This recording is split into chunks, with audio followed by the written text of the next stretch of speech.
The school year is just getting started, but it's not too early to start thinking about ways to keep your kids busy next summer. You don't want your child to miss our Cypherpunk Summer Camp. We are now enrolling all kids ages 7 through 16. Cypherpunk Summer Camp teaches students how to build their own seed signer, broadcast a transaction using ham radio, run a lightning node, use coin joins, set up a Sparrow wallet, and much more. At Cypherpunk Summer Camp, kids don't just learn how to transact adversarially, we also cover homesteading, rolling your own open source cigarettes, and even martial arts. Hear what parents have to say about Cypherpunk Summer Camp. My name is Jeff from Naples, Florida. I send my son to Cypherpunk Summer Camp because as a macro podcaster, I'm not a technical expert, but I want my son to learn the skills necessary to defeat the feds. Space is limited, so don't wait. Enroll your child in Cypherpunk Summer Camp today. On this week's episode of the Bugle Weekly, credentialed journalists Rod Palmer and Richard Greaser discuss the Israelis' potential to blow up hardware wallets, David Bailey's coverage of the Diddy story, Fed rate cuts showing the economy is fine, and much more. If you are driving while listening to this podcast, make sure to unbuckle your seatbelt and pour yourself a glass of whiskey. This is Kaylee Welch, and you are listening to the Bugle Weekly, the most thermodynamically sound podcast in the world.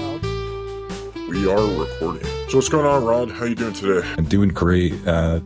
Welcome back to Bugle Weekly. It's been a really big week. The world was waiting with bated breath on Jerome Powell and the Federal Reserve's decision to cut interest rates this week, and they did it. They finally did it. They actually cut 50 basis points just to send a message that the economy is fine. All the times that it's you don't have to. We're not going to go into boring Federal Reserve details in history, but just know that they don't cut 50 basis points unless things are fine. And in the past, things have always been fine, especially not just Fed rate cuts this week. The war on the northern side of Israel between Israel and Hezbollah has kicked off. It started with exploding pagers and exploding walkie-talkies. But the Israelis had planted explosives in after executing a very complex and sophisticated supply chain attack. So yeah, there's war. There's another broadening, increasing conflict in the Middle East, and the economy is fine. I'm kind of waiting with anticipation to see if the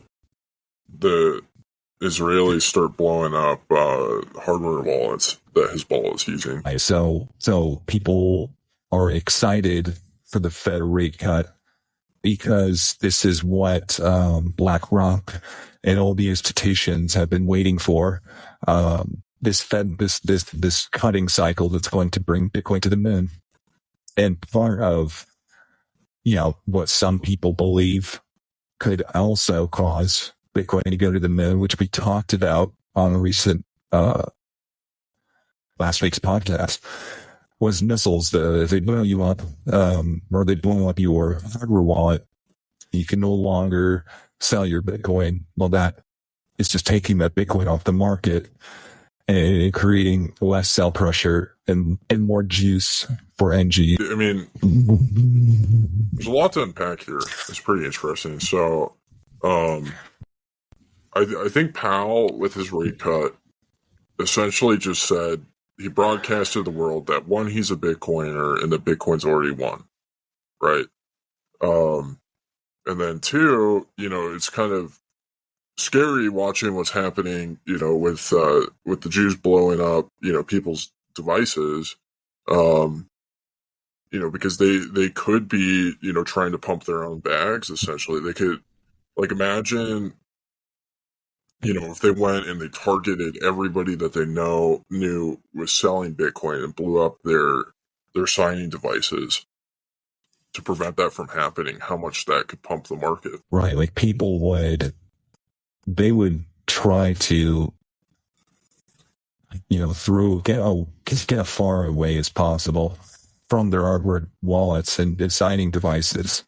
They wouldn't be tempted to sell even when the price is pumping, and the OTC desks would not be able to source enough Bitcoin. They would run out again. So yeah, I mean, what do you think the strategy is here? So you know, say like you're trying to send a transaction, you're trying to refill your hot wallet because you spent all your funds on cigarettes. So you go into your cold wallet solution, you know, to broadcast a transaction. You plug it into your computer, or however you do it, and it essentially just explodes. But, you know, you plug it in and you notice that it's getting hot, and it starts sizzling like a plate of fajitas at Chili's coming out. And you're like, oh, like this is, you have to unplug it right away. And now you don't know if it's safe to plug back in. You don't know if your secure element has been fried. It's a very anxiety increasing experience. So, like, if that happens, like, what do you do? Do you go and you buy another device with your debit card from a supply chain that, you know, maybe the Israelis infiltrated, or do you use, like, a general purpose signing device, like, or hardware like a typewriter, or do you, you know, go through the process of setting up a seed signer? Or do you use like an old cell phone? Like, what do you think the strategy is here? Because it seems like the Israelis can blow up. They can blow up any device they want right now. I think some people will be experimenting with some of these strategies that you just mentioned. I think some people may go as far as just writing down the plain text, you know, key, private key itself, and then letting Bitcoin Core on their laptop, typing it in by hand for every transaction that they broadcast. But, and I think that this news announcement that came out on Friday, right after, you know, the end of the day, the market had closed, people were getting ready to head out to their weekend, is they want people to just put it back in custody. They want people to go and buy the BlackRock ETF. They want people to buy it on Coinbase, and they want people to add it custody by, you know, Wall Street bank like BNY Mellon, which just got approval from the government to self-custody themselves. So people are going to probably outsource it to protect their, you know, security of their life and limb, and move that risk to a BNY Mellon vault that where they're, you know, they're using the Ledger wallet or the cold card on your behalf. You know, I don't think I'm willing to, so like I have a problem. Like I'd be willing to go through the KYC process, you know, but I would only be willing to go through the KYC process if all the employees that have access to my KYC data at, you know, so said financial institution also provide me their own KYC. So I need to know if I'm custodying my Bitcoin with Coinbase. I need Brian Armstrong to send me his social security number, a picture of his ID, you know, with his address on it. Like I need to be, you know, certain, and there needs to be that counterbalance of like, if I'm providing, you know, these strangers my ID, then they should be providing me theirs. And I've yet to find an institution. Like, I don't think Swan will do that. I don't think Corey will send me his personal information. I don't think River will do that. No. And I think when you are talking about, I think you're keying in on the right path, which is people are going to demand a better user experience when it comes to KYC. They want there maybe some companies will try to gamify KYC, make it more fun, make it kind of a game, make it be able to earn sats for how fast you can KYC. Like they're trying to find the fastest person to get through the KYC process.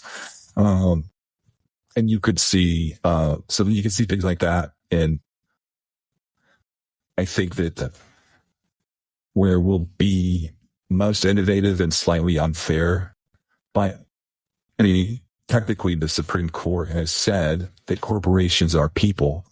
So like you should be able to create an LLC and just KYC to the LLC formed in Delaware. It doesn't disclose who you are or who is a part of the LLC.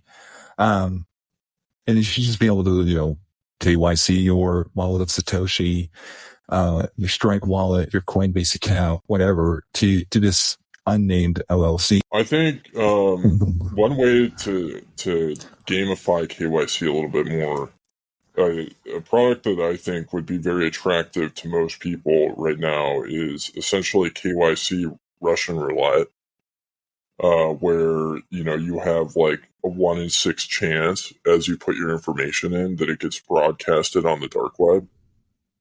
Ooh, just instantly.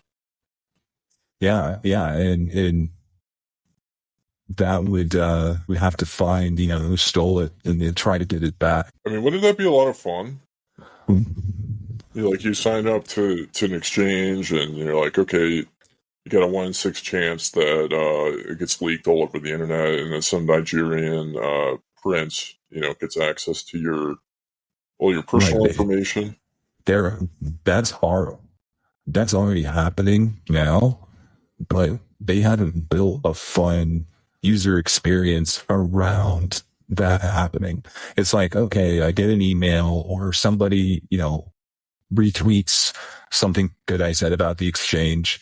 It says, this idiot didn't see it coming, but I did. Can't believe this dumbass has to use his Bitcoin on this company's app. It's like, that sucks. I feel stupid. But like, if you could put it and make it like part of the experience so that everybody kind of understands, like, it has nothing to do with your decisions or like your risk management. It's just part of the game. Yeah, I mean, I think gamifying it and being a little bit more transparent about the risks, and like, I think a lot of people, when they're engaging in the KYC process, like, they understand that they're living in the Western countries. We're not living in the global South. I assume most of our listeners aren't. We have so much financial privilege here. And, when your KYC data gets distributed to a lot of these people in the global South that then go and use it to commit, identity theft or whatever, we're essentially, it's kind of like engaging in a charity like Samaritan's Purse or, something like that, which is dedicating a lot of resources to the global South. You're essentially boosting the economy of these developing countries by allowing them to, take out loans in your name or, whatever else and exploit. Right. And, at the end of the day, a Supreme Court ruled, and a ruling that came out just a few months ago. So this spring, a company like Coinbase or whoever that you buy Bitcoin from, they are legally protected. Like, it is their right as the property owners of your information when you KYC with them to sell that data and to monetize it. So, even if somebody from the global South doesn't hack into the servers and steal it, if they just decided to sell it secretly, they would not be violating any laws, and they don't have to disclose that. Yeah. And I think we just need to figure out ways to, gamify it and make it more fun. If we're gonna be having our information, used by Abdul and somewhere in the Middle East or, wherever else. At the very least, let me screenshot like a pre-generated meme of me being like, LOL, just got another email that all my data got leaked on the dark web again. And it's just like, everybody can like that, get engagement on Twitter. It'll make me feel better about the fact that that company was unable to protect my data. Just give me a good user experience. I understand that it's hard being a builder. Yeah. It would be great is like these companies could do something essentially. So like, a lot of these charities, like that you can donate to that buy, kids in the global south food. You can feed them for like $1 a day or whatever it is. They typically send you like stories about like, what the people you're feeding are doing. And in the same way, it's like, okay, Kalpesh in India, used your personal data to, essentially feed his family through, identity theft and taking out a loan in your name. And yeah, your credit just got wrecked, but like, you want to see like, pictures of Kalpesh's family, his kids eating as a result of it, the new TV they just bought, stuff like that. And I think that would make it much more attractive to sign up for these platforms and these services. People, the world is becoming a better place, and people in the global south having uplifting lives as a result of your early adoption of Bitcoin it's uplifting news that kind of boosts everybody's spirits. Yeah, I mean, Kalpesh, could send his child Raj, to the U.S., with that money to go to college so that he can learn, the skills necessary to, run a successful 7-Eleven chain. And, your identity being stolen or in this case, donated transparently in order to be able to fund that process. Right. And he doesn't even have to be a really impactful breach, so to speak. Like, if anybody is familiar with the fat Indonesian baby who went viral a few years ago because he was like 300-pound 3-year-old who just chain smoked cigarettes. Well, the cigarettes are expensive, and a 3-year-old doesn't have access to low wage jobs until he's at least 6 or 7 in a country like Indonesia, and his parents may not be able to afford to buy cigarettes, but you did make that possible. Yeah, we want children in these global south countries to be able to afford cigarettes for their kids. And, I know in the Western countries, parents are having trouble enough affording to buy their children cigarettes. Right. But again, to hark back to the point you made, we have a lot of privilege in the United States, and the industrialized West was able to build magnificent, efficient, successful capitalist societies because all the workers had access to nicotine to enhance their productivity. And to try to pull that ladder up, once we've built our industrialized society and tell the global south they can't do that, we don't directly tell them that, but we rug pull their access to those cigarettes and nicotine products that helped us make it where we are today. Yeah, I wonder,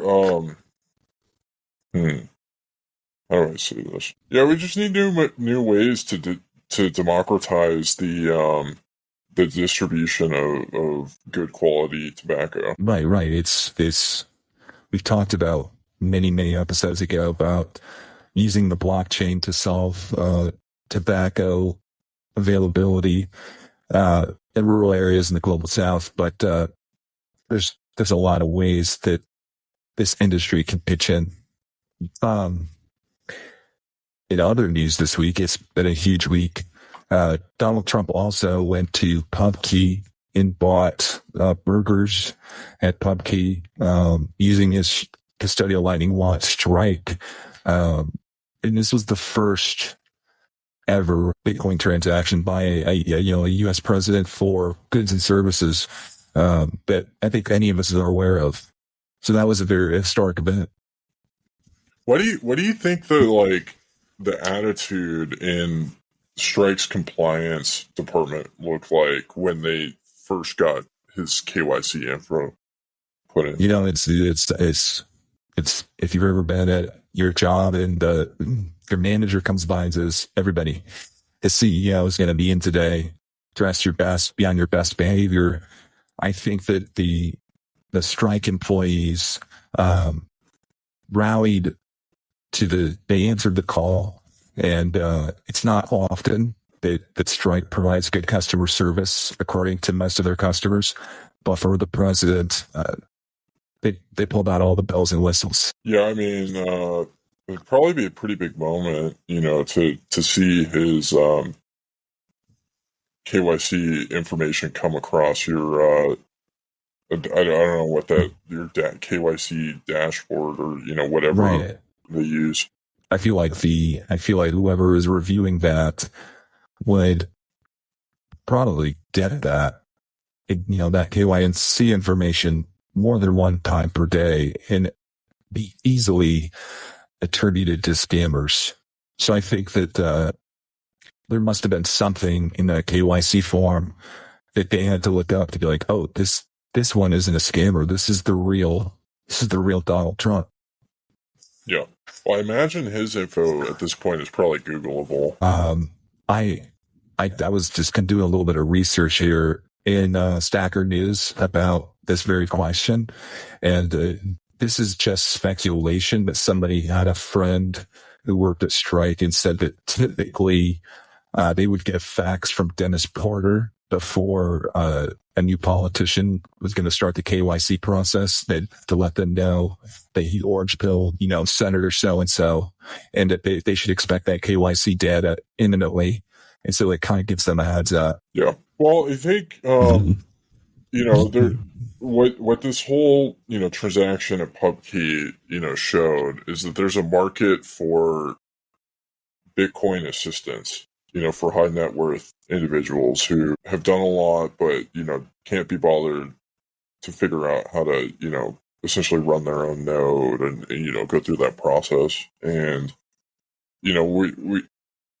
there's a lot of people that have tried to do, different products like this, where they'll teach you about Bitcoin and you'll pay them, some sort of, fee in order to do it, kind of targeting the high net worth individuals. But, one of the problems that exists is I don't think there's a big enough pool that, have been approved by the Secret Service in order to do that. So there's all these politicians, that need like a whole different level of KYC with, heavy background checks to ensure that they're not, they weren't in a BlackRock commercial and they're not a threat to, so-and-so's life. And so it's kind of like you almost need another agency or government program to segregate compliance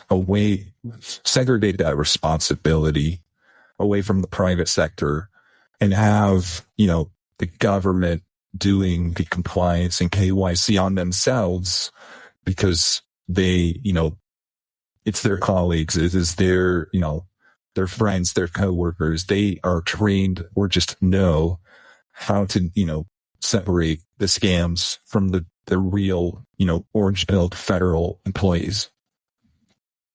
And, yeah, something like that. It's, I don't know. I mean, we have a serious problem, which is I don't think there's really a good, convenient, easy way to go and verify who's been in a BlackRock commercial or not. True. Think about this on the other side is one of the controversies on Bitcoin Twitter when the videos came out of the transaction was that Donald Trump did not actually even hold the phone and do the transaction for himself. It was somebody else doing it for him. So it is like it didn't count as the president even doing it. But I think that the president of the United States can't be expected to learn how to use Lightning wallets. He's very busy. He's got a lot on his mind. There's a lot of things you could mess up.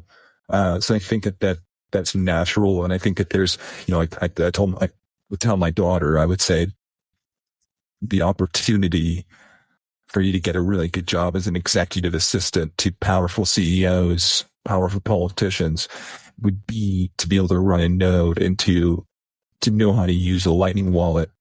Because those are the skills that these powerful people are going to need, but not have time to learn about themselves. So you can be kind of like their personal assistant, to help them transact adversarially. in their professional capacity. I was genuinely surprised that Donald Trump didn't do the transaction on his own, because I don't think there's anything easier than doing a custodial Lightning transaction. You know what I mean? Agreed, but it's also like, we've all been there. How do you open a PDF on your computer? How do you put in the Wi-Fi password on your laptop? A lot of our boomer parents and older, it took them years, and a lot of them still haven't figured it out. Which is, kind of strange. I think I know I have a lot of technical difficulties on a regular basis and need to, either use Kaylee or my wife to teach me how to use my typewriter properly. But I've been able to do it. And, Donald Trump has shown very clearly that he can use sophisticated, websites that are complicated, like Truth Social, like, Twitter, to, broadcast his, very rational thoughts to the world. Right. I'm curious what his NPub is, if he's migrated over there yet. Yeah. If he's over there, he's probably a NIM, like Barron. Right. I think Barron's our minister. All right. Well, I wanted to, touch on the Jerome Powell rate cut again real quick. So, I got a question for you, Rod, which is, I think one of the primary reasons why he cut rates is because people are, upset. They're having issues affording to pay taxes right now. It's a real problem. And I want to know, is this rate cut enough to help people to be able to afford taxes? Or, does the Fed need to be a little bit more aggressive in their policies? I think that they are cognizant of the fact that they have to make big choices, and they have to intervene into markets pretty aggressively to fix the affordability of taxes problem. And that's why they went with the 50 bits. The economy is fine, but consequently, an economy that is fine is going to make asset prices inflate, and that's going to make taxes more expensive. It's not certain if it will make the affordability of taxes easier. So my fear is that the only way that people are going to be able to afford taxes going forward is to actually purchase Bitcoin and save in Bitcoin. And I think that's kind of an unfortunate situation. Yeah, and that is why a lot of Bitcoiners are not excited about Kamala Harris, because the unrealized gain taxes would be, it would force a lot of people to have to sell Bitcoin to afford to pay their taxes. And it would be potentially very bearish in terms of the possibilities of a big bull market this cycle. That would be a real issue for Michael Saylor and his managing his brand, because he's King Hodl over there, wanting people to never sell their Bitcoin, very anti-selling Bitcoin. But I think it would kind of force him to sell Bitcoin, wouldn't it? Yeah, I think that I've read some speculation that his recent podcast that is very controversial and has drawn him a lot of criticism last week was this suggestion that everybody should be able to get about 5% yield from their Bitcoin from the banks on Wall Street, like Morgan Stanley, because he wants to have Bitcoin generate yield so that the government can tax that, and that they'll be hopefully be satisfied with the revenue they get from the Bitcoin yield, and that they won't have to tax the unrealized gains. But that is, like I said, speculation. We'll have to see how that kind of unfolds. It's the reason why that, Kamala is wanting to do this. Is there not enough money that the federal government has right now to to send to Israel in order to, blow up, various wallets? Is that like the thinking of like, okay, how do we get more funding to these guys? And that's why taxes need to go up, even though nobody can afford them.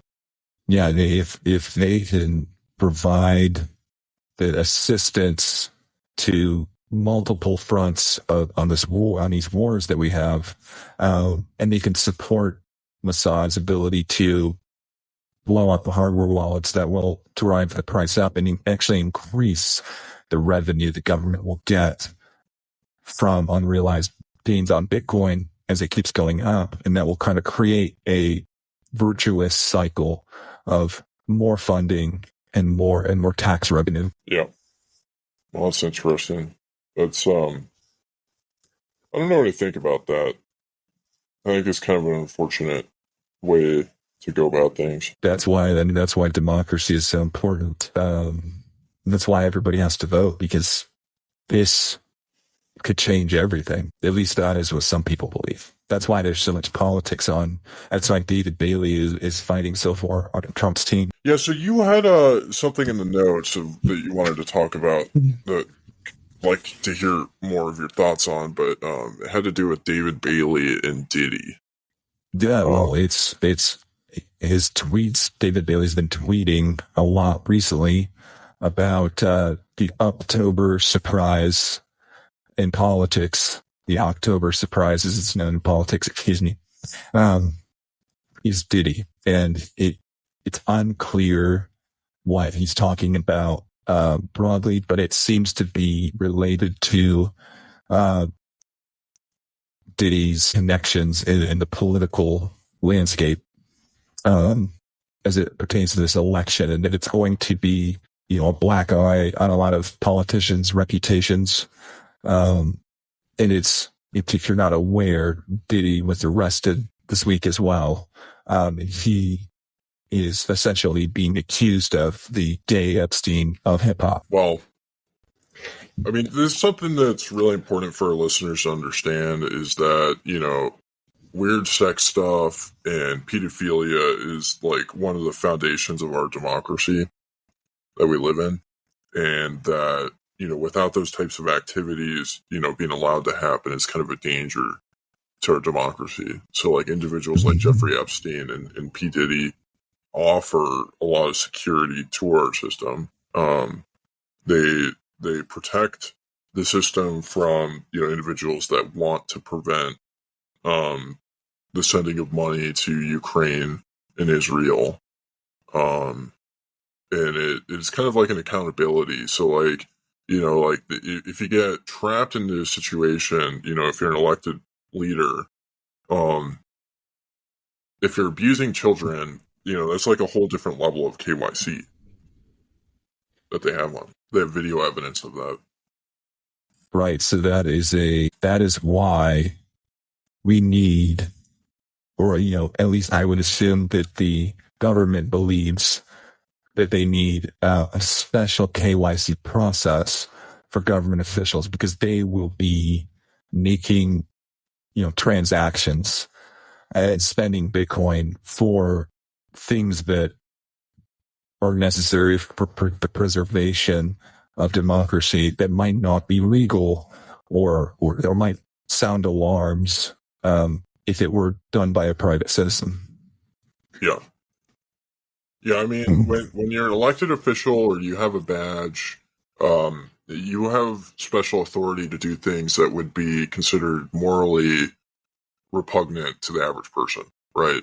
So, like, if you and I, as credentialed journalists went and, abused children, it would be, seen as absolutely appalling.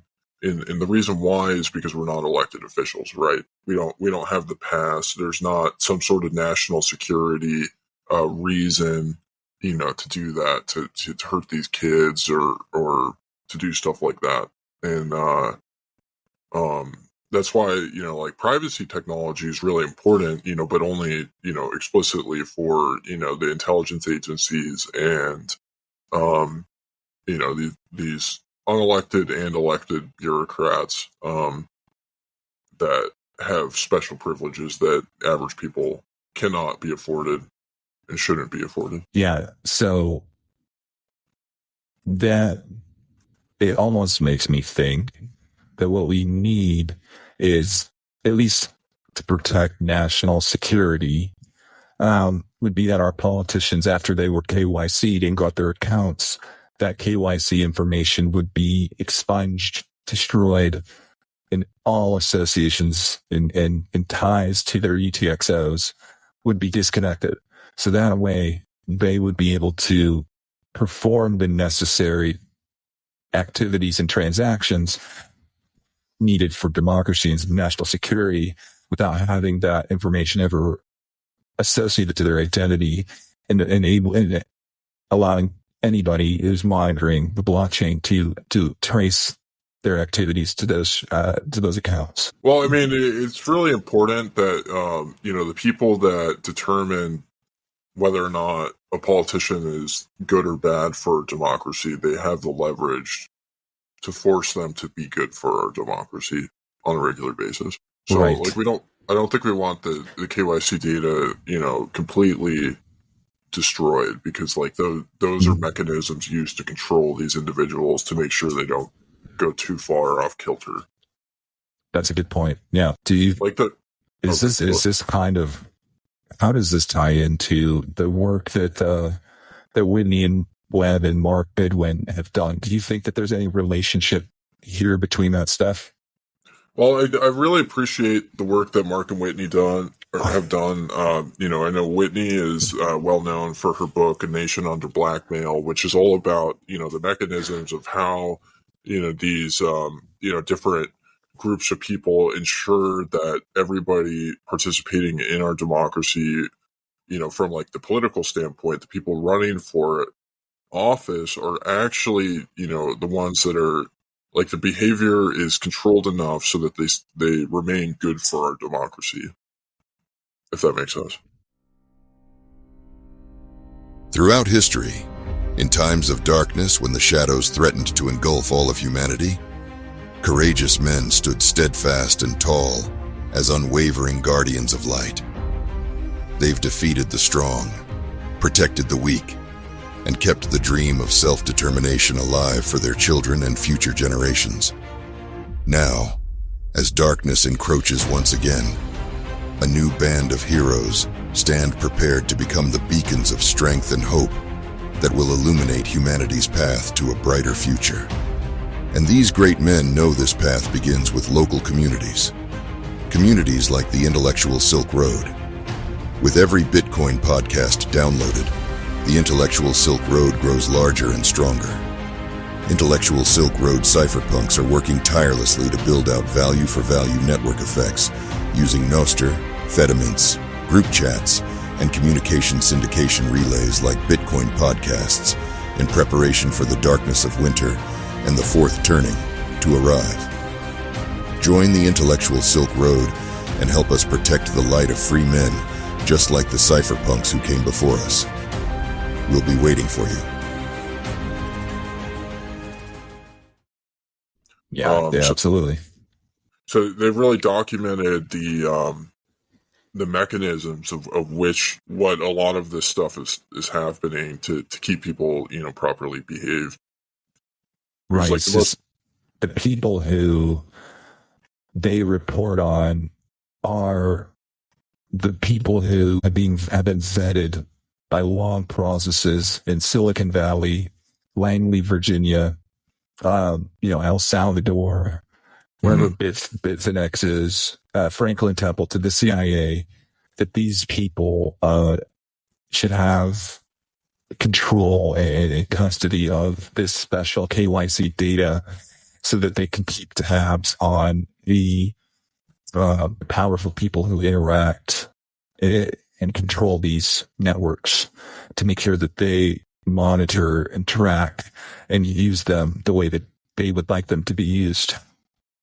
Yeah, I mean, what's so great, so I was thinking about this the other day, so the military-industrial complex has figured out, an incredible way to protect our democracy and our economy. So, like, one of the primary jobs of a politician is to boost the economy through, properly using taxes, but also subsidizing their friends' businesses. And so, the politicians and the individuals working in the military-industrial complex have become good buddies over the years, right? Very good friends, lots of subsidies thrown at them.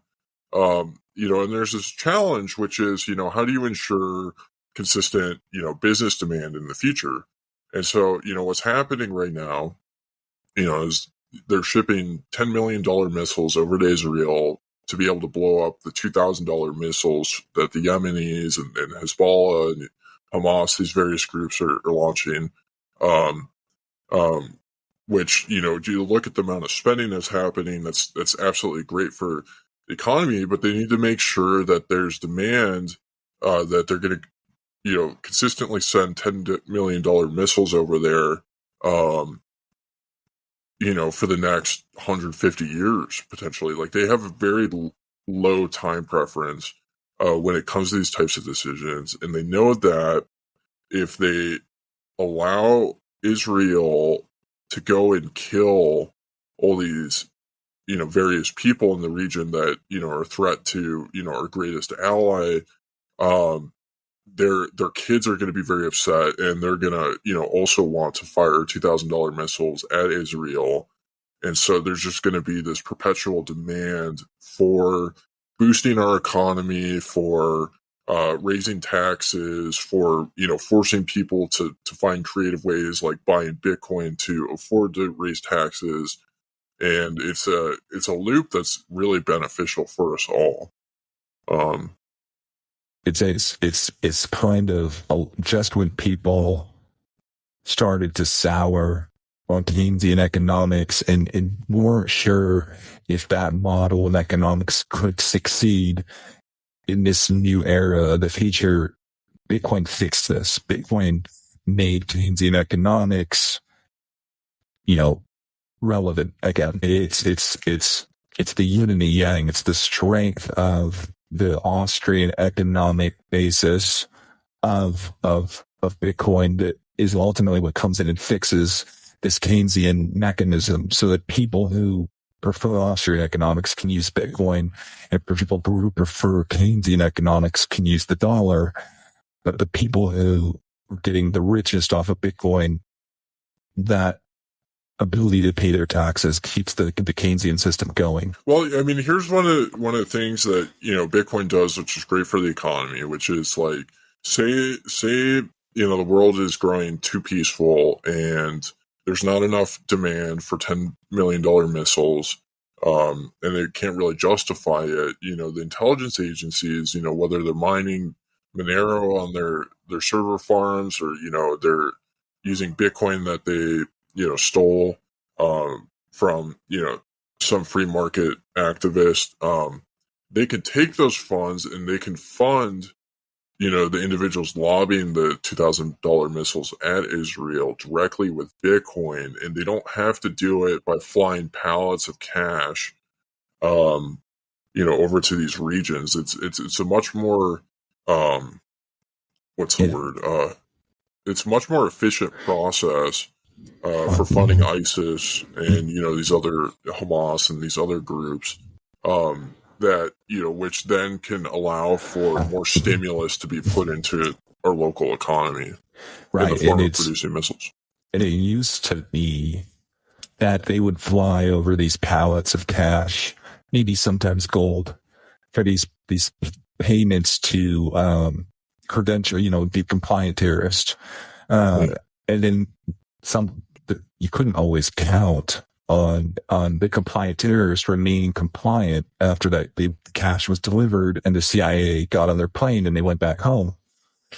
And you just kind of had to take that risk and cut your losses if they went rogue.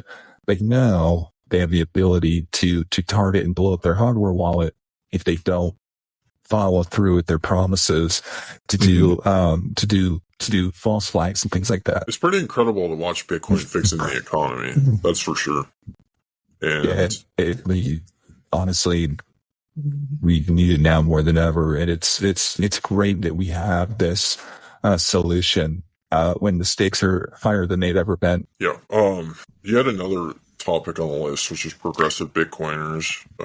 Yeah. It's there was an ad that they ran on our show a few weeks ago, but it's a growing problem. And you thought this was an interesting story about the gender pay gap. It is a widening issue. It is affecting more people. Yeah.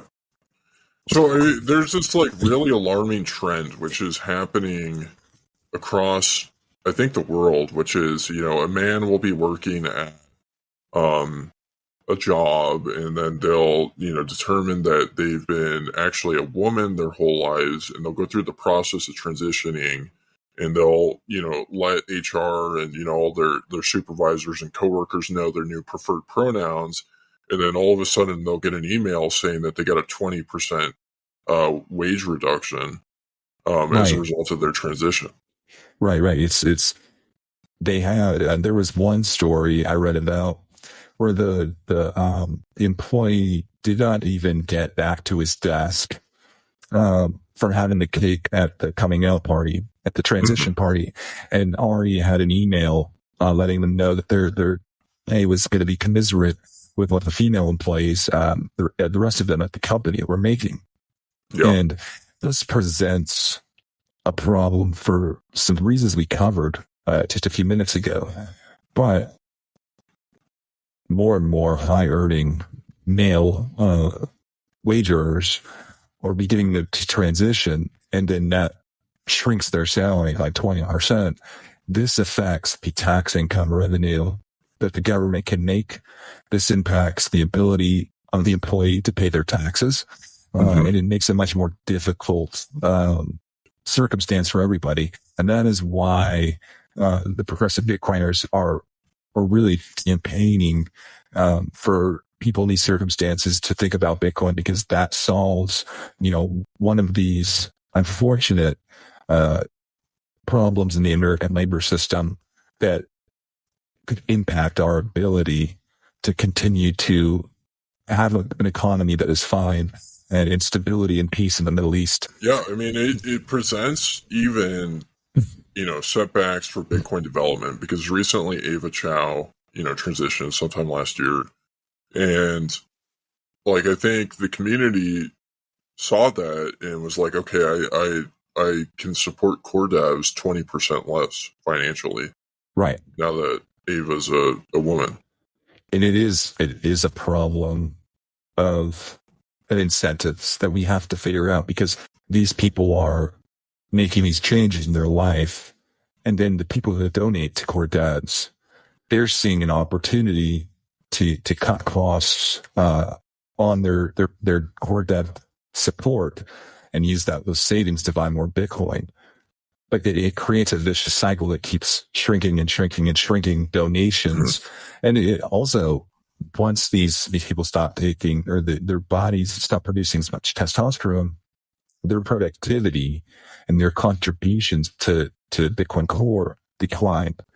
So it's people think that people are donating less money, but it's really a market equilibrium force that is the amount of money that's going to support is becoming in harmony with the productivity coming out of the core contributor core.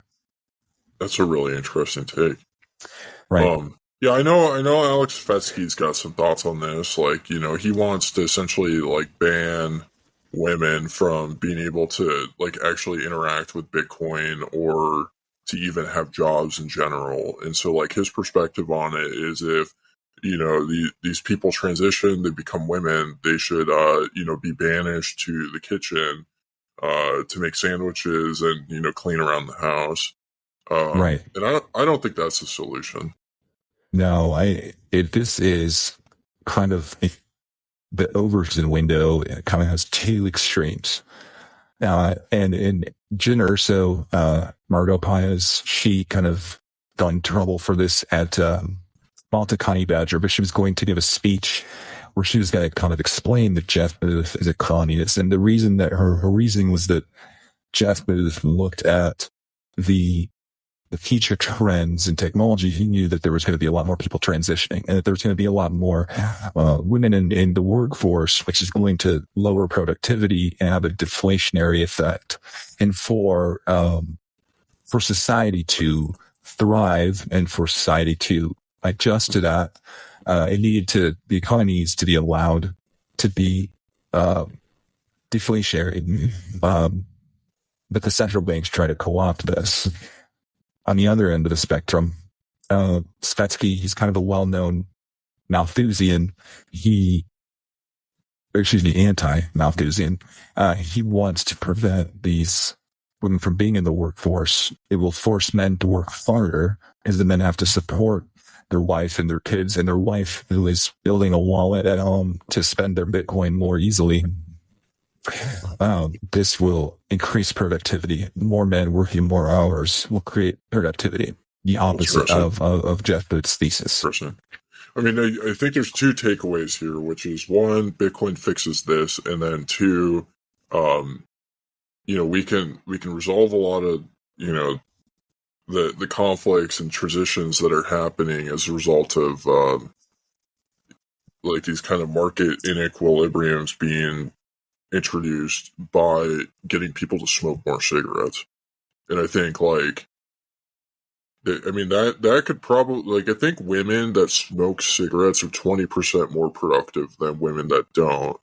And so if you are a man and then you transition to a woman and then you are 20% less productive, you can essentially get back to zero by smoking and picking it up. Right. Yeah. The point you made about women being more productive when they smoke, there's a lot of science to prove that. If you've ever been to a strip club, most of the strippers smoke cigarettes. Well, they have to, because they have to, they're going to college, they're getting their college degree, they're raising multiple, kids on their own, and then they still have to work late at night. Smoking cigarettes gets them through the day. It helps them to raise families appropriately. And it's to take that away would be very harming, and being able to, have Bitcoin makes the affordability of those cigarettes, make sure they have access to them. Yeah. I mean, a lot of women out there, are essentially, destroying their most valuable assets, which is their looks, because they're going out there, they're eating too many seed oils, they're getting overweight. And, when you look at the difference between, an individual like Lynn Alden and kind of what we picture to be, the typical overweight, blue-haired HR rep at all these Bitcoin companies, you can see, why Lynn, is paid so well and it has so much demand for her services, is because she's smoking hot, and most women or a lot of women, I wouldn't say most, but a lot of women are really struggling to, essentially maintain that because they're not smoking enough. And we all know that smoking, suppresses it suppresses your appetite and makes you consume less seed oils. And most people, they go outside when they smoke too, so you get more sunlight, you eat less seed oils, you work more productively.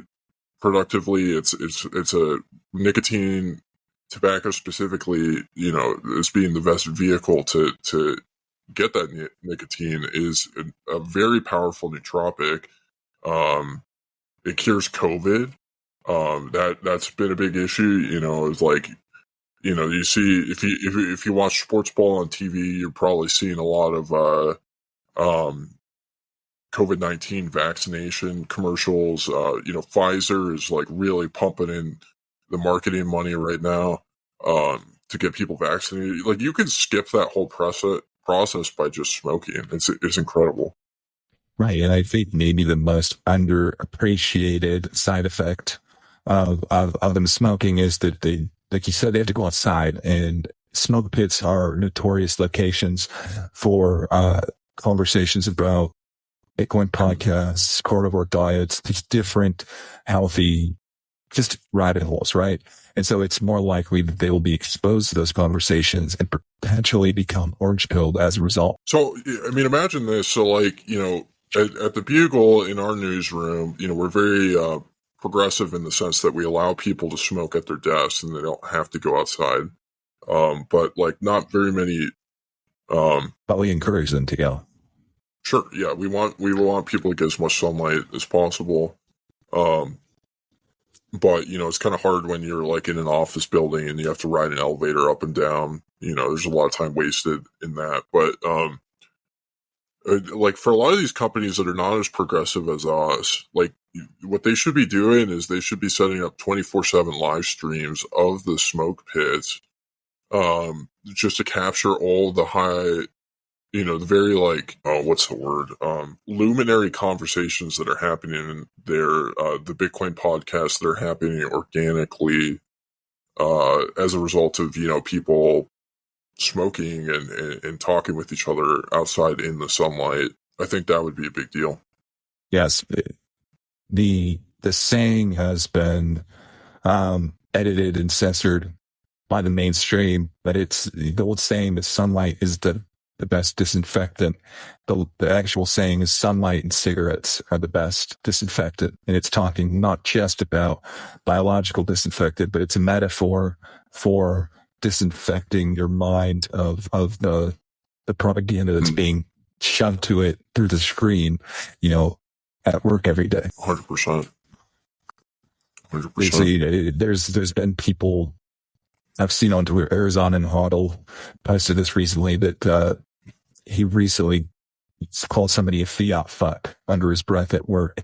And one of his employees covered him and asked him, like, what is, he's like, oh, my Bitcoin Twitter accidentally leaked out in public.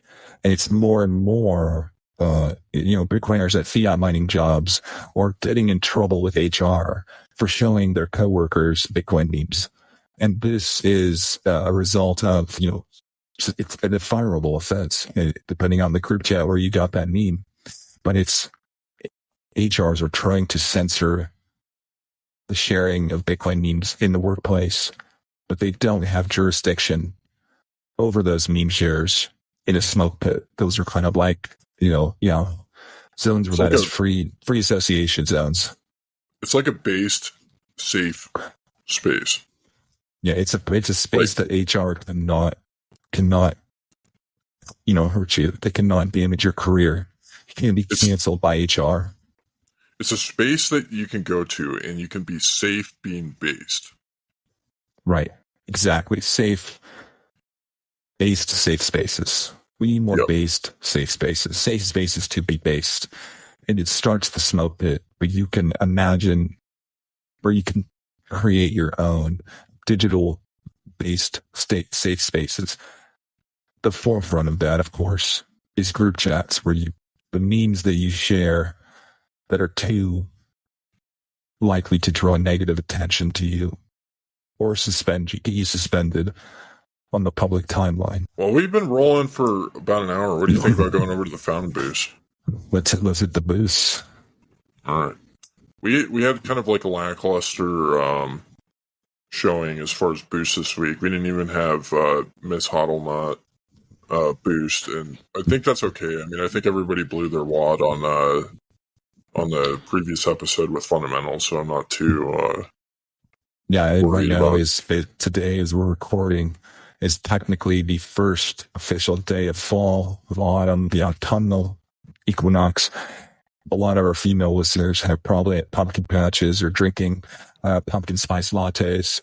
We hope that you'll be back this week to listen to the show. Yeah. Well, our first boost for 10,021 sats from our good friend We All Eat says, you big dick swinging bastards, LMFAO, I heard the CEO could make more coins. Y'all have me so scared and ready to comply. He always has funny comments. I don't necessarily know what he's talking about, but I always laugh. I'm always baffled on how to respond to We All Eat's fountain boost. The CEO can make more coins. Okay, well, let's address I think there's just like there's too many different ideas that are shared in like a couple sentences. So you have to like break it down one by one. So the first idea that was shared was the CEO of Bitcoin can make more coins. So I addressed this in my Bitcoin improvement proposal that I did of how can we prevent discussion around making more coins, which is implementing the hodl tax. So if we tax the hodlers and pay the miners, there's not going to be any desire to create more coins, because like the only reason why anybody wants to make more coins in the first place is because they think the mining incentives are broken and that the miners need to get paid more. Right. There needs to be a preemptive hard fork to prevent the only thing that can stop a bad hard fork is a Bitcoin improvement proposal with a good hard fork suggestion. Yeah. And on top of that, like it's only a matter of time as well before Donald Trump becomes an ally of the Taproot Wizards. He realizes that shilling NFTs on Ethereum and Solana is not the future, and that ordinals are the thing to shill. And you know, when the Donald is pumping ordinals, the fee market's going to go up. So I wouldn't worry too much about the miners. You know, between the hodl tax and Donald Trump's ordinals, it's going to be pretty great. Oh yeah. Well, thank you for the donation of 10,000 sats, 10,021 sats, excuse me. We all eat. The next boost is 10,000 sats from Fundamentals, friend of the show, in his comment. Just a single word, solid. So glad you enjoyed that, Fundamentals. Yeah. Big shout out to Fundamentals and the Rock Paper Bitcoin podcast. Really appreciated him coming on the show. I've been, continuing to work on my and shout out to not just him, but all the really cool dudes. A lot of members of the Intellectual Silk Road at the Philly meetup. We should make it out there sometime. Yeah, we should. We need to go out to sometime with like a Bitcoin John and like the meetup and like whenever they've got a bunch of stuff going on. Well, one of the things that I think would be a lot of fun to do at some point is to get a Bugle tour bus, essentially, and drive around the country, visiting all the different meetup spots. And I think that would be a lot of fun. But we gotta raise some sats because we have to outpace our cigarette consumption and all that we're paying Kaylee to produce this podcast. But we'll get there. Next one is from Orange Mart for 5,000 sats, and it's just a heart emoji. I feel kind of bad because I feel like it's been well over a month since I visited the Orange Mart. I think I need to go back. Yeah, I saw a pretty cool video that the Orange Mart posted. It was they were flying a helicopter around. They were learning to fly helicopters are very difficult to fly, and they were playing Girls on Spaces, and they crashed the helicopter, but it looked pretty badass until the crash. Yeah, it's super cool. They were playing your music in the Orange Mart. That's awesome. Oh yeah.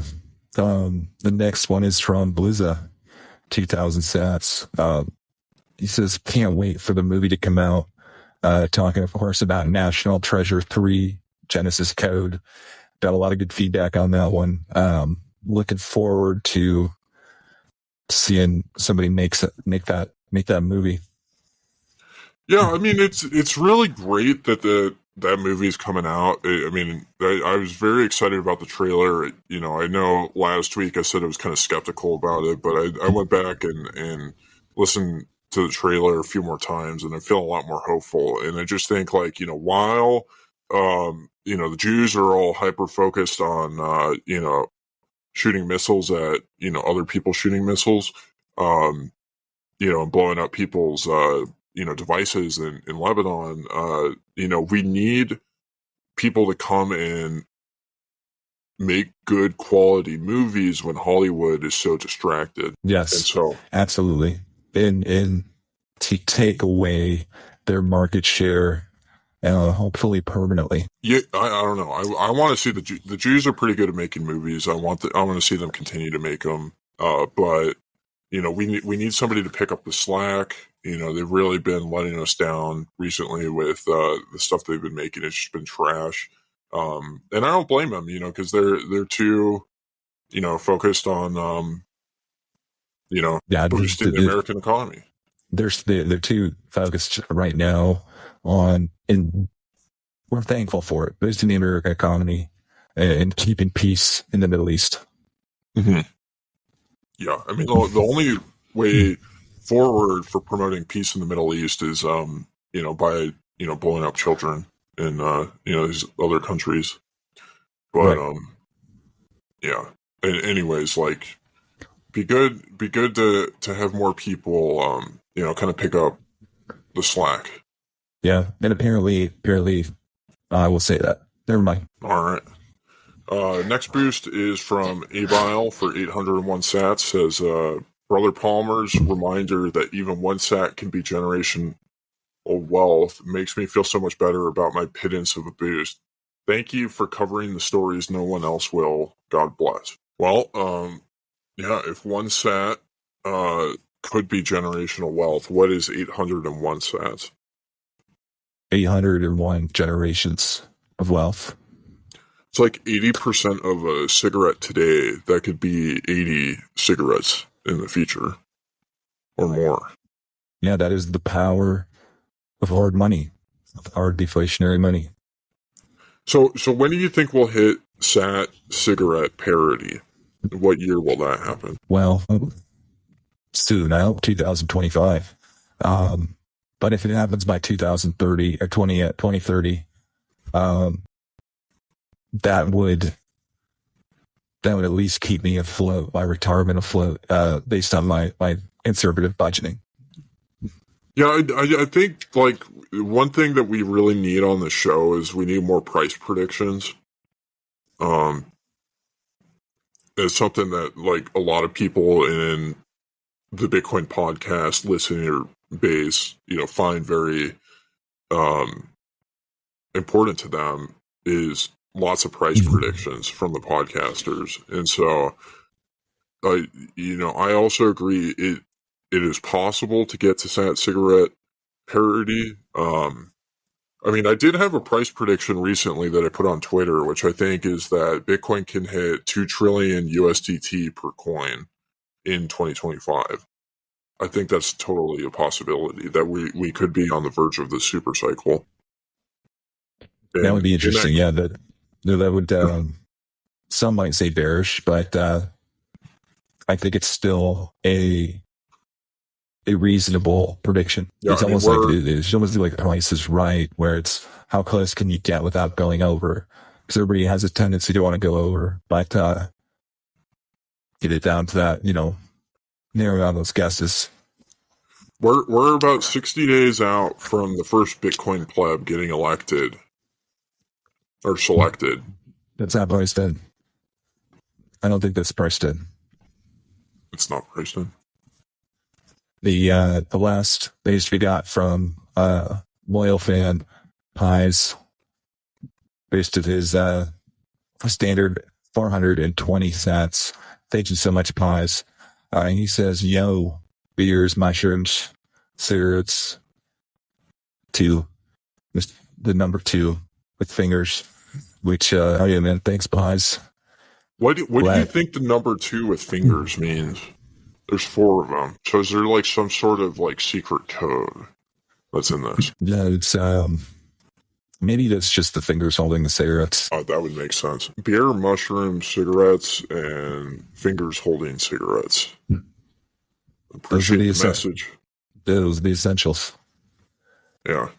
See, that's one of the things that you learn in journalism school is how to decipher cryptic messages like this. And, I know we've been doing some work trying to decipher all of Michael Saylor's cryptic AI picture tweets that a lot of people don't like. I think more people understand the secret messaging than kind of a lot of people expect, because those posts get very high engagement, Right. which means there's no reason why somebody would like a tweet if they didn't understand what it means, right?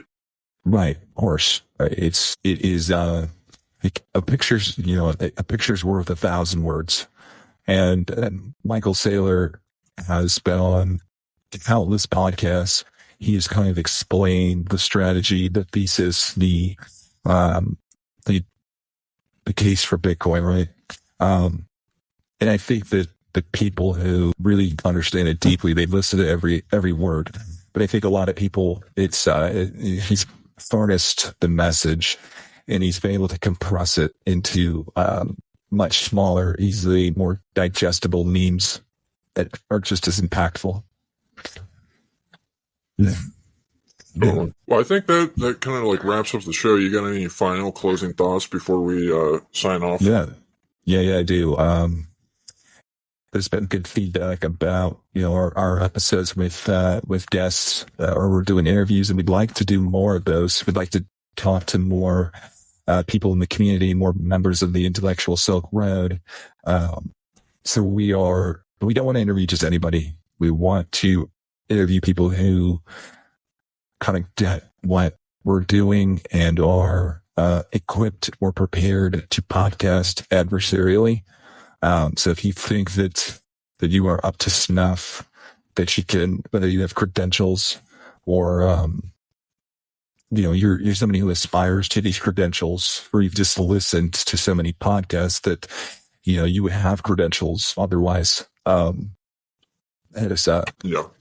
And there's going to be other opportunities. Like, I know we're going to be doing more live streams. We'll probably do more selection coverage as we get closer. I don't know if there's going to be any more debates. But that was a good time with Mars and Fundamentals. So there'll definitely be more platforms to be able to engage with us on. Yeah. That. And I guess to summarize what I said earlier about what we're looking for, the quote unquote job requirements would be like, a master's degree in communications or broadcasting, or the equivalent podcasting experience. And then if you're a woman, and you want to come on the show, you just want to make sure you smoke cigarettes and you're hot. Exactly. Podcast listening experience is optional there. Yeah. Well, yeah, I mean, I would just assume that anybody that would want to come on our show in the first place, by default already listens to 40 hours of Bitcoin podcasts a week. I think that's kind of a given. That's a good assumption. Yeah.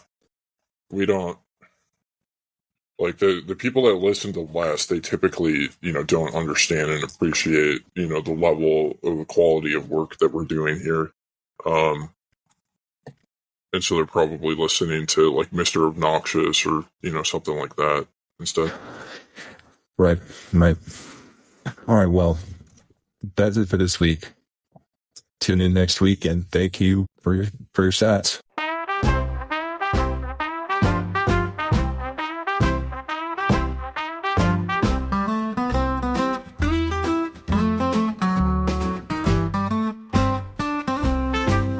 I know this sounds crazy, like I'm losing my mind, but I swear if you vote for this guy, all will be fine. This time will be different, I promise and swear. This politician gets it, they will be fair. I can look past that they will do bad things to people. They said something I liked, please don't be sheeple. Get out to vote and get your friends excited. I swear they're telling the truth, we aren't getting gaslighted.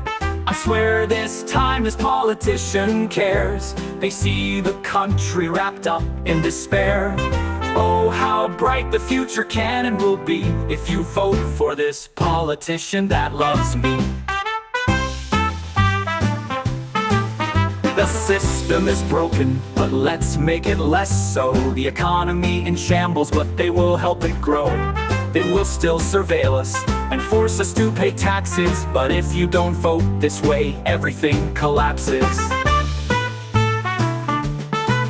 The key to victory is compromising what you believe. This is the only way to get what you want to achieve. Deny your values, but let your voice be heard. Not agreeing with the propaganda makes you absurd. I swear this time this politician cares. They see the country wrapped up in despair. Oh, how bright the future can and will be if you vote for this politician that loves me. The other guy is worse but wants the same things. Yes, they are owned by corporations, pulling the strings, but they said nice stuff that I wanted to hear. I'll vote for them because the TV makes me feel fear.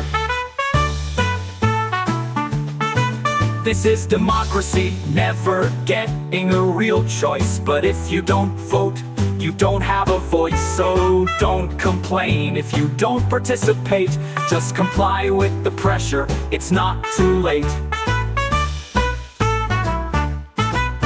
I know what you think, I'm kind of a cook, but this time is different, we will have luck. After years of abuse, we need a real hero. They said things I like, they aren't a zero. I swear this time this politician cares. They see the country wrapped up in despair. Oh, how bright the future can and will be if you vote for this politician that loves me.